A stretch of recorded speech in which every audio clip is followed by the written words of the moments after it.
सबको जय यीशु की। प्रभु क्रिस्त में प्यारे भाइयों बहनों, पुनः मैं आप सभी लोगों का सत्संचार स्टूडियो में स्वागत करता हूं। आज मेरे साथ स्टूडियो में हैं प्रियम जॉन, राहुल पायस, और ये दोनों मिलकर आज के तीसरे भाग को तैयार किए हैं। असिसी के सन फ्रांसिस के जीवनी का तीसरा भाग लेकर हम सभी आए हैं, और ये तीसरा भाग बहुत ही महत्वपूर्ण भाग है। असिसी के सन फ्रांसिस के जीवन में एक बहुत बड़ा परिवर्तन लाने वाला भाग है। एक कोढ़ी से उनकी मुलाकात से सब कुछ बदल जाता है। आइए इस बात को हम सभी बड़ी गहराई से हम सुने, समझे, और इस महान संत के जीवनी के द्वारा हम अपने जीवन के लिए प्रेरणा प्राप्त करें। फादर, संत फ्रांसिस कुष्ठ रोगियों से क्यों डरते थे? उस समय कुष्ठ रोग को अत्यंत भयानक और संक्रामक रोग माना जाता था। समाज में कुष्ठ रोगियों को अलग अलग थलग कर दिया जाता था।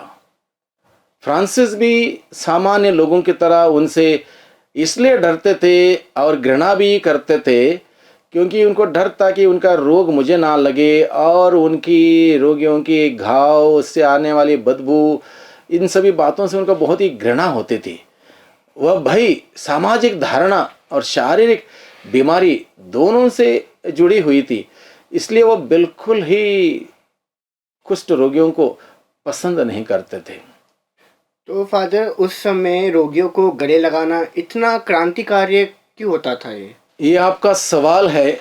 इस सवाल ने मुझे भी बहुत ही प्रेरणा दी, और इस सवाल को मैंने बड़ी गहराई से इसके पूर्व मैंने अध्ययन किया। असिसी के संत फ्रांसिस के बारे में इस बात को जानना चाहा। एक्चुअली जिस प्रकार से मुझे जानकारी प्राप्त हुई, उनके अंदर ऑलरेडी डर था, कुछ रोगियों को लेके घृणा थी, उनके पास जाना नहीं है, वो मेरे पास ना आए, ये सब बातें थी। लेकिन एक बार ऐसे ही वो जब जा रहे थे, उन्होंने देखा, एक कुष्ठ रोगी को देखा। उसके बाद जैसे ही वो आगे बढ़े, उनको प्रभु यीशु के उन घावों को याद आया। जैसे प्रभु यीशु के घावों को याद आया, उसने मुड़कर देखा कुष्ठ रोगी को। उसको लगा कि अगर यीशु ने मेरे लिए इतने कोड़े खाए, इतने घाव, इतने दर्द सहे, तो मैं इस व्यक्ति से जरा सा 2 मिनट समय निकाल के इससे प्यार करूं। उसके पास आया, गले लगाया, और उसके बाद वो मुड़ गया वहाँ से। वो कुष्ठ रोगी नहीं दिखाई दिया। तब उसको लगा ये स्वयं यीशु क्रिस्त थे, क्योंकि यह केवल दया का कार्य नहीं था, बल्कि अपने डर और घृणा पर विजय पाने का एक क्षण था। समाज जहां उनसे दूरी बनाता था, वहां फ्रांसिस ने निखरता दिखाई, और यह कदम उनके भीतर के परिवर्तन का स्पष्ट संकेत था। स्वार्थी जीवन से सुसमाचार के प्रेम की ओर, स्वार्थी जीवन से हटकर सुसमाचार के प्रेम की ओर। और इस घटना ने संत फ्रांसिस को पूर्ण रूप से बदल दिया। कुष्ठ रोगियों के प्रति जो घृणा थी, नफरत थी, उनके दूरी रखने की बात थी, वो समाप्त हुई। उनसे प्रेम करने लगे। जो कड़वा था वो आत्मा की मधुरता बन गया। इसका क्या अर्थ है?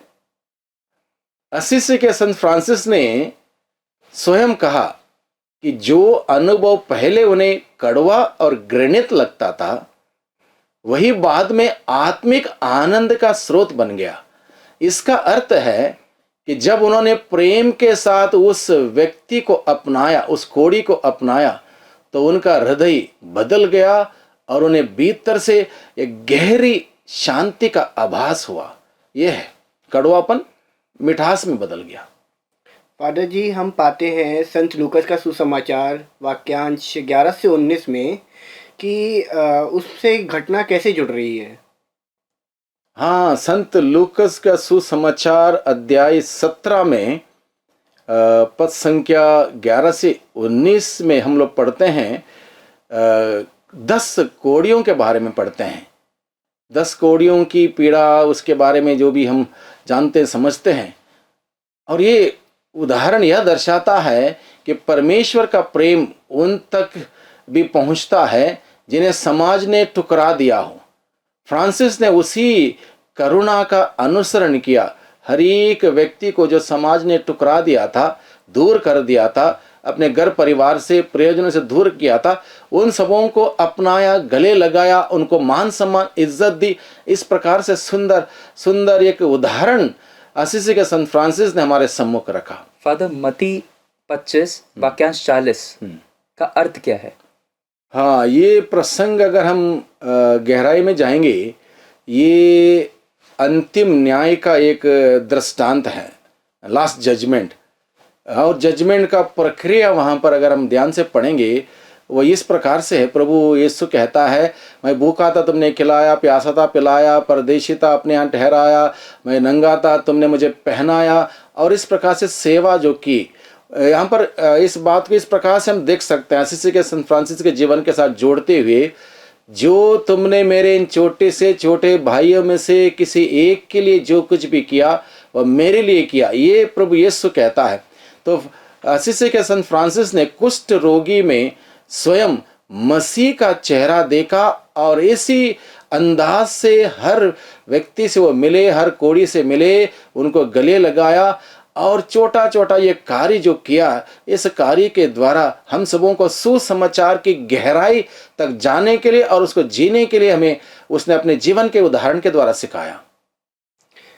फादर जी, यिजकियल का अध्याय 36 वाक्यांश 26, इस परिवर्तन में क्या संबंध है? यिजकियल का अध्याय 36 प्रसंग का 26 कहता है, मैं तुम्हें एक नया हृदय दूंगा। कुष्ठ रोगी को गले लगाने के बाद असीसी के संत फ्रांसिस के भीतर सचमुच एक नया हृदय उत्पन्न हुआ, कठोरता से करुणा की ओर। पहले जो नफरत करता था, कड़वापन था, पसंद नहीं करता था, अब प्रभु यीशु का चेहरा उन लोगों में देखने लग गया वो, तब जाके उनके अंदर एक नया हृदय उत्पन्न हुआ और कठोरता से करुणा की ओर आया।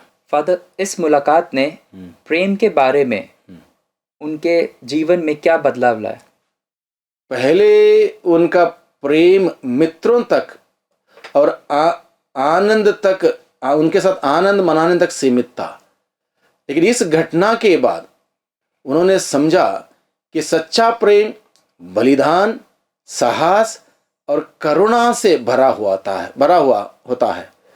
ऐसा प्रेम जो कठिन और असुविधाजनक परिस्थिति में भी आगे बढ़ाता है। तो फादर, आज समाज में किन लोगों को कुष्ठ रोगियों से दूर रखा जाता है?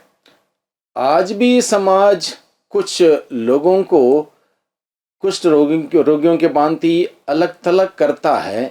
जैसे अत्यंत गरीब, बीमार व्यक्ति, बुजुर्ग व्यक्ति, विकलांग, या वे लोग जो सामाजिक रूप से अस्वीकार किए जाते हैं। यह प्रश्न हमें अपने दृष्टिकोण की जांच करने के लिए बुलाता है, क्योंकि बहुत सारे लोगों को हम लोग आज भी दूर रखते हैं, किनारा रखते हैं। इसलिए हम सबों की बुलाहट है सबसे प्यार करना। प्रभु ने सिखाया, किसी से नफरत नहीं, किसी से भेदभाव नहीं। इसलिए हम सबों को अपनाना है।